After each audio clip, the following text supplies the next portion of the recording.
안녕하세요. 오늘 저희의 미션은 친환경 건축물에 담긴 빛의 암호를 한번 풀어보는 겁니다. 빛의 암호라니 표현이 멋진데요.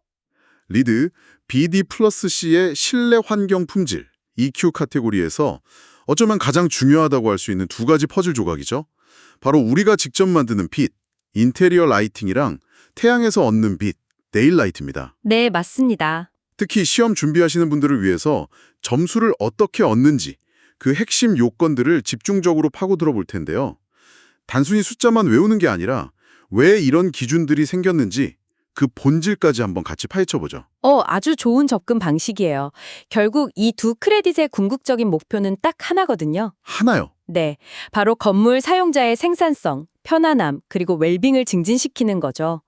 단순히 공간을 밝히는 걸 넘어서 빛의 질을 어떻게 다루고 또 우리를 자연과 연결시켜주는 야가 핵심이거든요. 아, 이 큰 그림을 머릿속에 그리고 시작하면 복잡해 보이는 숫자나 용어들이 훨씬 쉽게 다가올 겁니다. 좋습니다. 그럼 우리가 통제할 수 있는 빛, 인테리어 라이팅 크레딧부터 시작해볼까요?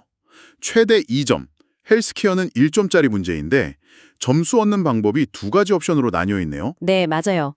옵션 1, 라이팅 컨트롤, 그러니까 조명 제어로 1점, 그리고 옵션 2, 라이팅 퀄리티, 조명의 질로 1점, 이렇게 각각 딸 수 있어요. 물론 둘 다 잡아서 2점을 다 누릴 수도 있고요. 그렇죠. 옵션 1, 라이팅 컨트롤. 말 그대로 조명을 제어하는 능력에 대한 거군요. 보니까 개인 공간이랑 공용 공간을 나눠서 접근하는 게 핵심인 것 같아요. 정확합니다. 이건 시험에 정말 자주 나오는 숫자니까 꼭 기억해 두세요. 어떤 거죠? 개인 사용 공간, 그러니까 개인 사무실 같은 곳은 최소 90% 이상이 개별적으로 조명을 제어할 수 있어야 해요. 아, 90%.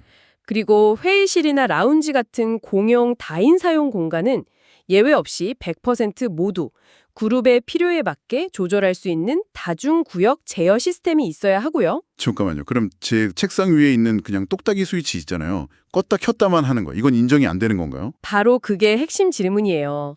단순한 온, 오프 스위치로는 부족합니다. 아, 그래요? 네, 리드가 요구하는 건 최소 3단계, 즉 온, 오프, 그리고 그 중간 단계인 미드레벨 조절이 가능해야 한다는 거예요. 미드 레벨이요? 네, 이 미드레벨은 최배 조도의 30%에서 70% 사이로 정해되는데요. 생각해보면 사용자가 항상 100% 밝기를 쓸 필요는 없잖아요. 그쵸. 창가에 앉으면 좀 덜 밝아도 되고요. 맞아요. 창가 자리는 약간 어둡게, 안쪽 자리는 좀 더 밝게 조절하면서 쾌적함도 높이고 불필요한 에너지 낭비도 막자는 취지가 담겨 있는 거죠. 아하. 결국 개인의 쾌적함이랑 에너지 절약, 두 마리 토끼를 다 잡으려는 거군요. 바로 그거죠. 근데 공용 공간에서 100% 제어라. 개방형 사무실 같은 곳에서는 서로 밝기 가지고 막 조명 전쟁 같은 거 벌어지진 않을까요? 아주 현실적인 지적이네요. 그럴 것 같은데요? 그래서 그룹의 필요에 맞게라는 조건이 붙는 거예요. 보통 구역 존을 나눠서 창가 쪽 구역, 중앙 구역 이런 식으로 그룹 제어를 하도록 설계하죠. 아, 그룹별로. 네. 물론 모든 사람을 100% 만족시키긴 어렵겠지만 적어도 우리 구역이 너무 어둡다거나 너무 밝다는 공통된 의견에 대응할 수 있는 최소한의 장치를 마련하라는 의미입니다. 알겠습니다.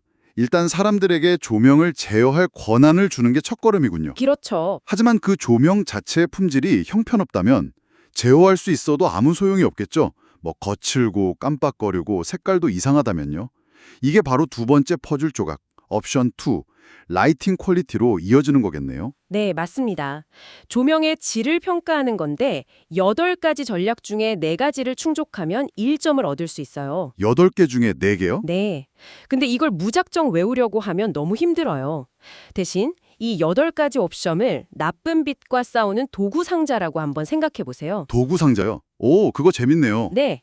우리는 이 도구들로 여러 종류의 나쁜 빛과 싸우는 겁니다. 그리고 그중 4번만 이기면 점수를 얻는 거죠. 좋습니다. 그럼 어떤 도구들이 있는지 한번 보죠. 가장 대표적인 무기는 비전략, 연색 화격수, 바로 CRI입니다. 혹시 매장에서 본 옷 색깔이 막상 밖에 나와서 햇빛에 비춰보니까 전혀 달라져서 당황했던 경험 없으세요? 아, 너무 많죠. 완전 다른 옷이 되잖아요. 그게 바로 낮은 CRI 조명 때문이에요. CRI는 조명이 얼마나 자연광에 가깝게 사물의 색을 표현하는지를 나타내는 지수인데 리드에서는 80 이상을 요구합니다. 한마디로 정직한 빛을 만들어서 시각적인 편안함을 주라는 거죠. 아, 옷 색깔뿐만 아니라 음식 색깔도 달라 보일 때가 있죠. 또 어떤 도구가 있나요? C 전략, 램프 수명은 낭비와 싸우는 도구입니다. 낭비요? 네, 전체 조명 부하의 75% 이상에 대해 전격 수명이 최소 24,000시간인 광원을 쓰라는 건데 이건 지속 가능성이랑 직결되죠. 램프를 자주 교체하는 번거로움과 자원 낭비를 줄이자는 겁니다. 그렇군요. 그리고 이 전략, 표면 반사율 Surface Reflectance는 어두운 동굴과 싸우는 도구예요. 어두운 동굴이요? 네, 천장, 벽, 바닥 마감재의 반사율을 높여서 같은 양의 빛이라도 공간 구석구석 퍼져나가게 만드는 거죠. 기준치는 천장 85%, 벽 60%, 바닥 25%인데 빛이 실내에서 더 열심히 일하게 만드는 전략이라고 생각하면 쉬워요. 마지막으로 하나만 더 꼽아주신다면요. A 전략, 조명기구 휘도, 루미넨스를 빼놓을 수 없죠. 이건 고통스러운 눈부심과 싸우는 도구예요. 아, 눈부심. 네, 컴퓨터 화면을 보는데 천장 조명이 그대로 반사돼서 눈을 찌푸리게 만드는 경험. 그게 바로 글레어인데 특정 각도에서 조명기구의 휘도를 2500 cdm제곱미터 미만으로 제한해서 이런 불쾌감을 줄이는 겁니다. 자, 이렇게 우리가 만든 인공조명을 다스리는 법을 알아봤습니다. 이제 두 번째 미션, 바로 태양에게서 오는 거대한 빛, 데일라이트를 길들이는 방법을 살펴볼 시간이죠. 이쪽은 배점이 최대 3점으로 더 높네요. 네, 그만큼 더 중요하고 또 복잡하기 때문이죠. 자연 채광의 목표는 명확해요. 우리를 자연과 연결하고 생체 리듬을 건강하게 유지하고 궁극적으로 전기 조명 에너지를 절약하는 것. 네. 그런데 본격적인 옵션에 들어가기 전에 모든 프로젝트가 반드시 통과해야 하는 일종의 기본기 테스트가 있어요. 점수를 따기 위한 필수 전제 조건 같은 건가요? 맞습니다. 제가 예전에 컨설팅했던 한 프로젝트가 생각나네요. 정말 멋진 통유리 건물이었는데 이 기본을 놓쳐서 큰 낭패를 봤거든요. 어떤 건데요? 모든 정기적 사용 공간의 창에는 반드시 수동 또는 자동 눈부심 제어 장치, 쉽게 말해서 블라인드나 차양을 설치해야 한다는 거예요. 그 프로젝트는 멋진 뷰만 생각하고 이걸 빼먹은 거예요. 결과가 어땠을 것 같으세요? 글쎄요. 엄청 눈부셨을 것 같은데. 맞아요. 오후 3시만 되면 서쪽 창가 자리는 햇빛이 너무 강해서 아무도 앉을 수가 없었어요. 뒤에서 다룰 복잡한 시뮬레이션 점수를 아무리 잘 받아도 이 기본을 놓치면 모든 게 헛수고가 됩니다. 와, 정말 중요한 포인트네요. 블라인드 설치는 기본 중에 기본이다. 알겠습니다. 그럼 이 기본기를 통과했다는 전제하에 점수를 넣는 세 가지 옵션을 살펴보죠. 첫 번째가 가장 정밀하지만 가장 머리 아파 보이는 시뮬레이션 방법이네요. 네. 옵션 1, 시뮬레이션, 스페셜 데일라이트 어토너미, SDA, and Annual Sunlight Exposure, ASE입니다. 이건 1년 전체의 빛 환경을 컴퓨터로 시뮬레이션하는 가장 과학적인 방법이죠. 네. 여기서 SDA와 ASE라는 두 가지 핵심 용어가 등장하는데 이건 시험에 반드시 나온다고 보시면 돼요. SDA와 ASE. 이름부터 어려운데 좀 쉽게 비유를 들어주실 수 있을까요? 물론이죠. 이렇게 한번 상상해 보세요. 사무실 책상이 하루 일과 시간의 절반 이상을 조명을 안 켜고도 편안하게 책을 읽을 수 있을 만큼 밝다.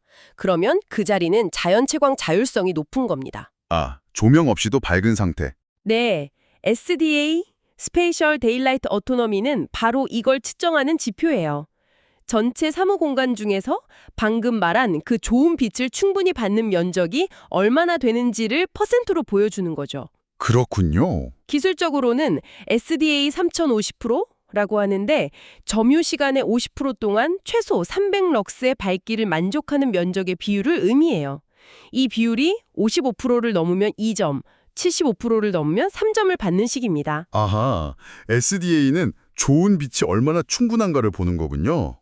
그럼 ASE는 그 반대 개념이겠네요. 정확합니다.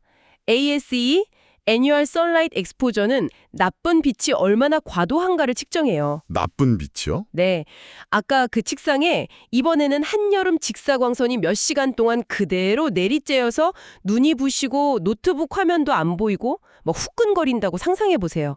그게 바로 ASE가 막으려는 상황입니다. 상상만 해도 괴롭네요. 그렇죠. 기술적으로는 ASE 1250 기준으로 연간 250시간 이상 1000럭스를 초과하는 강한 직사광에 노출되는 면적이 10%를 넘지 않아야 한다는 조건입니다. 와. 결국 이 옵션의 핵심은 좋은 빛, SDA는 최대한 많이 받아들이고 나쁜 빛, ASE는 효과적으로 차단하는 그 절묘한 균형을 찾는 거예요. 와, 1년 전체의 태양 경로를 시뮬레이션 해야 한다니 이건 정말 보통 일이 아니겠는데요? 모든 프로젝트가 이렇게 하기는 현실적으로 어렵지 않나요? 당연히 어렵죠. 좀 더 간단한 방법은 없습니까? 그래서 옵션 2, Luminous Calculations가 존재합니다. 이건 1년 전체가 아니라 딱 정해진 특정 시점의 조도만 계산하는 스냅샷 방식이에요. 아, 스냅샷이요? 네, 1년 중 낮과 밤의 길이가 같은 추분을 기준으로 맑은 날 오전 9시와 오후 3시 이 두 시점에서 실내 조도가 너무 어둡지도 너무 눈부시지도 않은 300럭스에서 3000럭스 사이인 면적이 얼마인지를 계산합니다. 300에서 3000 룩스 사이? 네, 이 면적이 전체의 75% 이상이면 1점, 90% 이상이면 2점을 받습니다. 300 룩스는 쾌적한 밝기의 최소선, 3000 룩스는 눈부심의 마지노선 이렇게 이해하면 되겠군요. 맞습니다. 마지막으로 시뮬레이션조차 할 여건이 안 될 때 건물을 다 짓고 나서 직접 재는 방법도 있네요. 네, 옵션 3, 메저먼트, 측정하는 방법이죠. 기준은 옵션 2와 똑같아요. 300에서 3000럭스 사이의 조도를 만족하는 면적 비율로 점수를 매깁니다. 그럼 뭐가 다른 거죠? 결정적인 차이가 있습니다. 이건 실제 측정이다 보니까 계절에 따라 태양의 높이가 달라지는 걸 반영해야 하잖아요. 아, 그렇죠. 여름해랑 겨울해는 다르니까요. 네, 그래서 최소 5개월의 간격을 두고 2번 측정해서 모두 통과해야 합니다. 예를 들어 여름인 6월에 한 번, 겨울인 12월에 한 번, 이렇게 2번 모두 기준을 통과해야 점수를 인정받을 수 있죠. 측정 높이는 보통 책상 높이인 바닥에서 30인치, 750mm를 기준으로 하고요. 그렇군요. 그럼 오늘 다룬 이 두 가지 크레딧, 인테리어 라이팅과 데일라이트, 이걸 단순히 별개의 항목으로만 봐서는 안 될 것 같아요. 이 둘은 어떻게 서로 시너지를 내나요? 바로 그 연결고리를 이해하는 게 리드 전략의 핵심입니다. 많은 사람들이 이걸 전기 조명과 자연광이라는 두 개의 분리된 항목으로 생각하는데요. 저도 약간 그렇게 생각했는데요. 리드가 정말 똑똑한 점은 이 둘을 하나의 통합된 조명 시스템으로 보게 만든다는 거예요. 통합된 시스템이요? 네, 생각해보세요. 데이라이트 크레딧을 잘 따서 자연체 광을 풍부하게 끌어들이면 낮 시간 동안 인테리어 라이팅을 켤 필요가 줄어들겠죠? 그렇죠. 이건 곧바로 에너지 절약, 즉 EA, 에너지 앤 애트모스피어 크레딧 점수로 이어집니다. 아, 단순히 실내 환경만 좋아지는 게 아니라 에너지 효율까지 직접적으로 연결되는군요. 맞습니다. 그리고 더 재미있는 연결고리가 있어요. 아까 인테리어 라이팅의 나쁜 빛과 싸우는 도구 중에 표면 반사율 기억나시죠? 예, 천장 85%, 벽 60%요. 네, 이 밝은 마감재는 인공 조명의 효율만 높이는 게 아니에요. 창문으로 들어온 자연광을 공간 깊숙한 곳까지 반사시켜서 더 멀리, 더 균일하게 퍼뜨리는 역할도 하거든요. 결국 두 크레딧이 서로의 성능을 끌어올려주는 셈이죠. 좋은 자연채광 계획은 단순히 창을 크게 내는 게 아니라 그 빛이 실내 마감과 어떻게 상호작용하고 인공조명이 그에 맞춰 얼마나 스마트하게 반응하는지까지 포함하는 개념입니다. 오늘 시험을 준비하시는 분들을 위해 인테리어 라이팅과 데일라이트 크레딧의 암호를 풀어봤습니다. 조명 제어의 90%와 100%, 조명의 질을 위한 4가지 도구 선택, 자연채광의 핵심 지표인 SDA와 ASA의 개념, 그리고 300-3000 럭스라는 조도 범위까지. 오늘 이야기 나눈 핵심 수치와 개념들을 꼭 기억해 두시면 큰 도움이 될 겁니다. 마지막으로 시험 점수를 넘어서 한번 생각해 볼 만한 점을 하나 던져드리고 싶습니다. 네, 어떤 걸까요? 오늘 우리가 다룬 SDA나 ASA 같은 복잡한 용어들은요, 단순히 리드 점수를 위한 암호화가 아니에요. 이제 이건 전 세계적으로 건물의 자연채광 성능을 이야기하는 일종의 표준 언어가 되어가고 있거든요. 아, 표준 언어요? 네, 이 개념을 알고 나면 여러분이 앞으로 일하고 생활할 공간을 볼 때 시야가 달라질 겁니다. 단순히 저 건물은 창이 크네 수준을 넘어서 과연 저 공간의 SDA 값은 어떨까? 오후의 눈부심은 잘 제어했을까? 와 같은 질문을 던질 수 있게 되는 거죠. 와, 관점이 완전히 바뀌겠네요. 그렇죠. 건축가나 디자이너와 훨씬 더 깊이 있는 대화를 나눌 수 있는 무게가 생긴 셈입니다. 건물이 인증을 받는 건 한순간이지만 그 공간의 빛이 우리에게 미치는 영향은 매일 계속될 테니까요.